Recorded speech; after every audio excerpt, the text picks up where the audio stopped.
now give the floor to the representative of Indonesia. Thank you very much, Mr. President, and also to welcome my brother, Ambassador Basar Jafari, Ramadan Karim.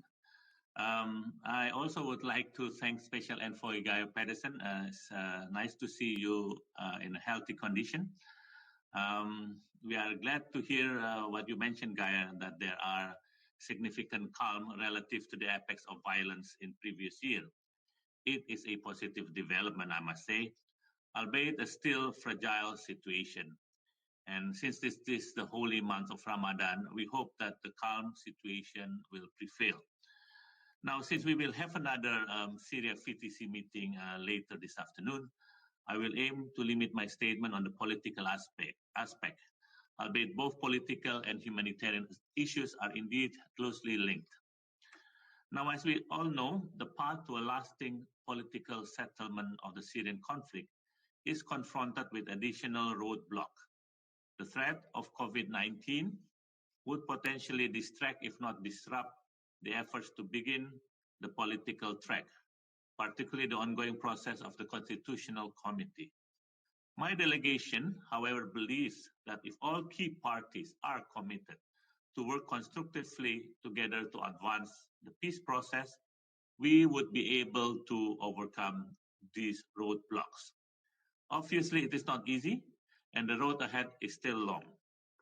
Now, in this context, Mr. President, I would like to stress several points. First, we fully support the appeal made by the Special Envoy Pedersen for a complete and immediate nationwide ceasefire throughout Syria.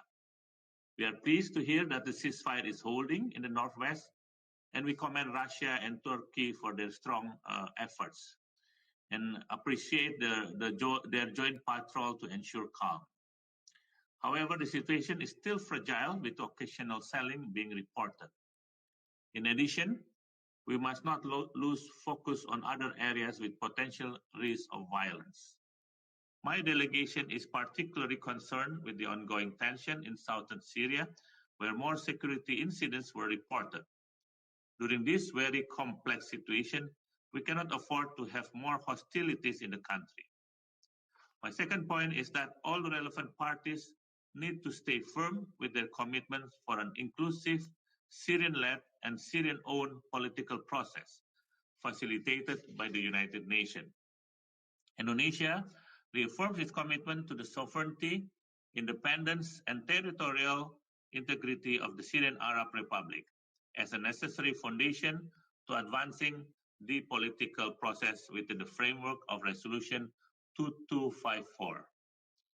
My third point, strengthening levels of diplomatic cooperation is highly needed.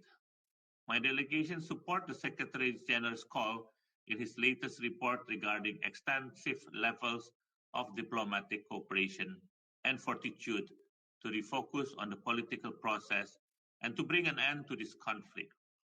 We also strongly support the work of Special Envoy Pedersen and his team in engaging all key parties to reconvene the Constitutional Committee in Geneva.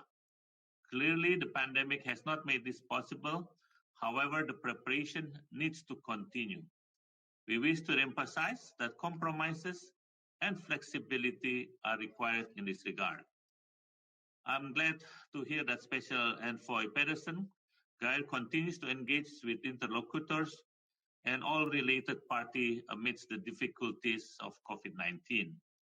The political track needs to continue, Gair, for the sake of the people of Syria. Mr. President, as the pandemic spread, the impact will be unpredictable and potentially catastrophic. Therefore, the Syrian people need all parties to lay down their weapons as part of a nationwide ceasefire to confront COVID-19. We appreciate efforts that has been undertaken by the Syrian government to combat COVID-19. But the international community should continue to support with needed health capacity and medical supplies.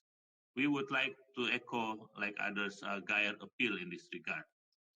Now, in the context of achieving political solution, as I mentioned earlier, the road ahead is indeed still long, but we believe that there are opportunities at every turn, and we have full confidence on the special envoy efforts to keep the momentum for peace.